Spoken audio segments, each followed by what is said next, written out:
नमस्कार। आज 5 जुलाई 2025 है और ये हमारी यूपीएससी करंट अफेयर्स पर खास बातचीत का भाग 1 है। नमस्कार। आज हम कई स्रोतों से मिली अहम जानकारियों पर बात करेंगे। ऐसा हो सकता है कि कुछ बातें हमने पहले भी डिस्कस की हों, तो उन्हें एक रिवीजन की तरह ले सकते हैं। जी बिल्कुल। आज की बातचीत का फोकस रहेगा दुनिया में बदलते समीकरणों पर, स्वास्थ्य से जुड़ी कुछ नीतियों पर, पर्यावरण की चिंताएं, रक्षा सौदे और हाँ, हमारी सांस्कृतिक धरोहरों पर भी। तो चलिए शुरू करते हैं। जी। सबसे पहले बात करते हैं विश्व स्वास्थ्य संगठन यानी WHO की। इनकी एक नई पहल है 3x35। ये तंबाकू, शराब और मीठे पेय पदार्थों की कीमतें बढ़ाने से जुड़ी है ना? जी हाँ, बिल्कुल। इसका मकसद है कि अगले 10 सालों में स्वास्थ्य टैक्स लगाकर इन चीजों की कीमतें कम से कम 50% बढ़ाई जाएं।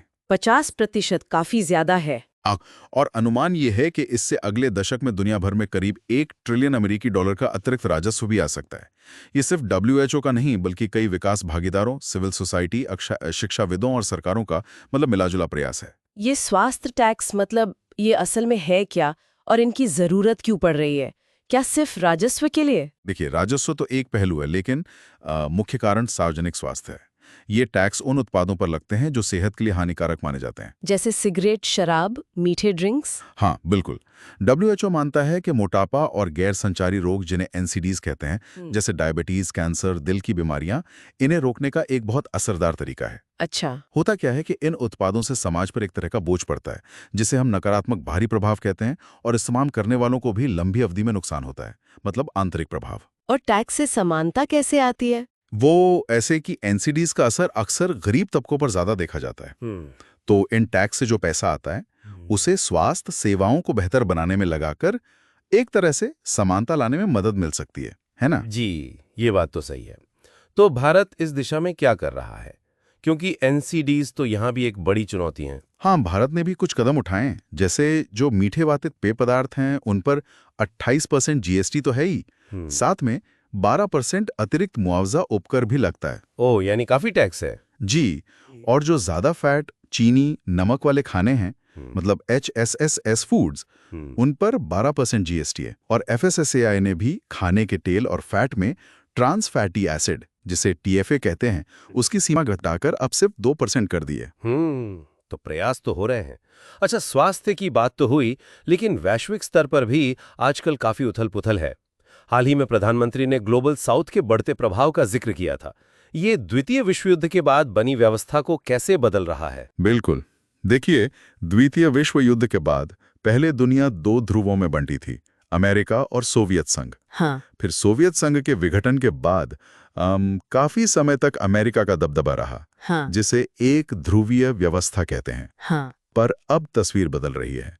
ग्लोबल साउथ, जिसमें मुख्य रूप से एशिया, अफ्रीका, लैटिन अमेरिका के विकासशील देश आते हैं, वो आर्थिक और राजनीतिक रूप से ज्यादा ताकतवर हो रहे हैं।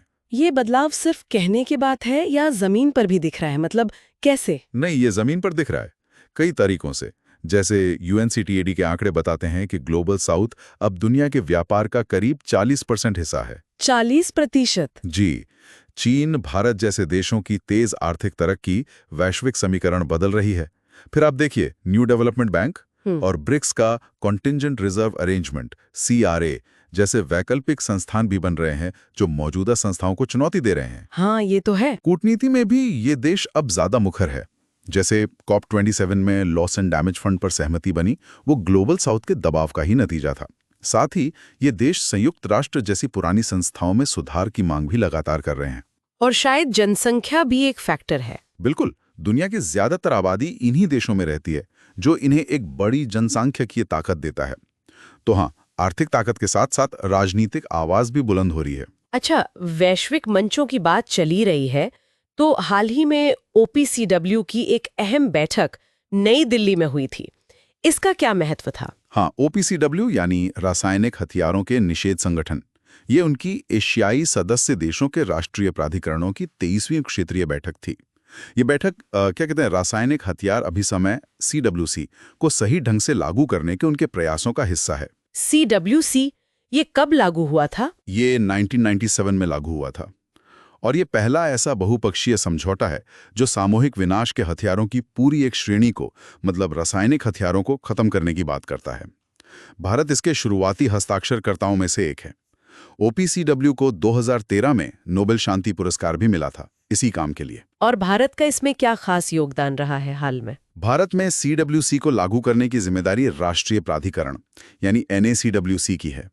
और हाल की एक उपलब्धि ये है कि भारतीय रासायनिक परिषद यानी ICC को OPCW द हेग अवार्ड मिला है। ये दुनिया में किसी केमिकल इंडस्ट्री बॉडी के लिए पहली बार हुआ है। अरे वाह! जी, ये दिखाता है कि भारत रासायनिक सुरक्षा और इस कन्वेंशन के लक्ष्यों को लेकर कितना गंभीर है। बहुत बढ़िया। चलिए, अब कुछ और अहम खबरों पर जल्दी से नजर डाल लेते हैं। छत्तीसगढ़ में सामुदायिक वन संसाधन अधिकारों यानी CFRR से जुड़ा एक निर्देश वापस लिया गया है। कुछ विवाद था शायद। CFRR पर काम करने से एक तरह से रोक रहा था। इसे वन अधिकार अधिनियम FRA 26 का उल्लंघन माना जा रहा था। तो ये CFRR क्या अधिकार देते हैं?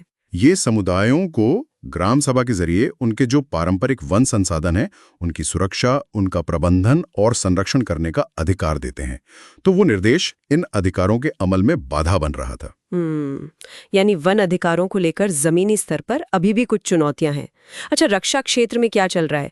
रक्षा अधिग्रहण परिषद DAC ने कुछ बड़ी मंजूरी दी है। जी है, DAC ने करीब 1.05 लाख करोड़ रुपए के पूंजी अधिग्रहण प्रस्तावों को मंजूरी दी है। DAC रक्षा खरीद से जुड़े फैसले लेने वाली सबसे बड़ी संस्था है।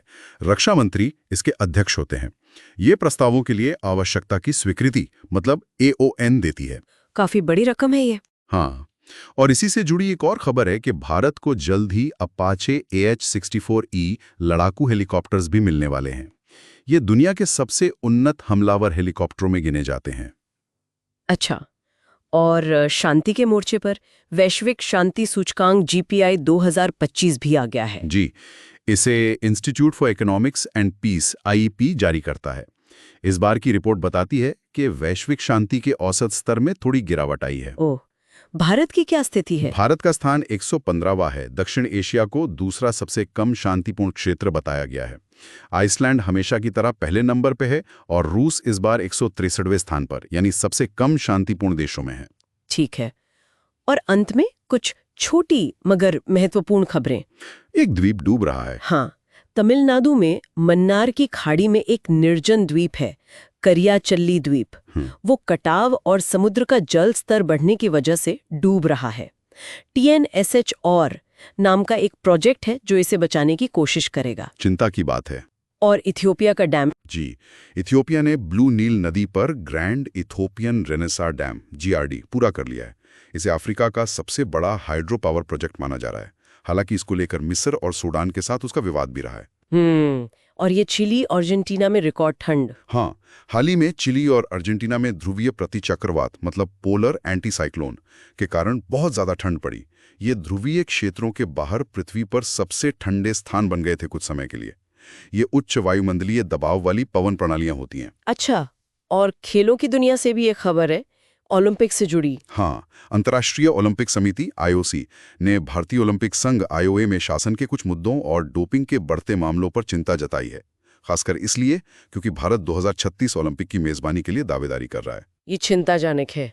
और आखिर में प्रधानमंत्री की घाना यात्रा के उपहारों की भी चर्चा रही। जी, उन्होंने कुछ खास भारतीय हस्तशिल्प उपहार में दिए, जैसे कश्मीरी पश्मीना शॉल, कर्नाटक का बिद्री वेयर फूलदान, ओडिशा का चांदी का फिलिग्री पर्स। इनमें से ज्यादातर चीजों को GI टैग मिला हुआ है, जो उनकी खासियत और गुणवत्ता को दर्शाता है। ये हमारी कला और संस्कृति का अच्छा प्रदर्शन है। तो आज हमने वैश्विक बदलावों, स्वास्थ्य और पर्यावरण नीतियों से लेकर रक्षा और सांस्कृतिक महत्व की कई चीजों पर बात की। जी हाँ, और आज की बातचीत से एक सवाल या एक विचार जो मन में आता है वो ये है कि जैसे जैसे ये ग्लोबल साउथ का दबदबा बढ़ रहा है, तो वो पुरानी वैश्विक व्यवस्थाएं और नियम जो दशकों पहले बने थे, वो किस हद तक बदलेंगे? क्या वो अनुकूलित होंगे या बाधित होंगे?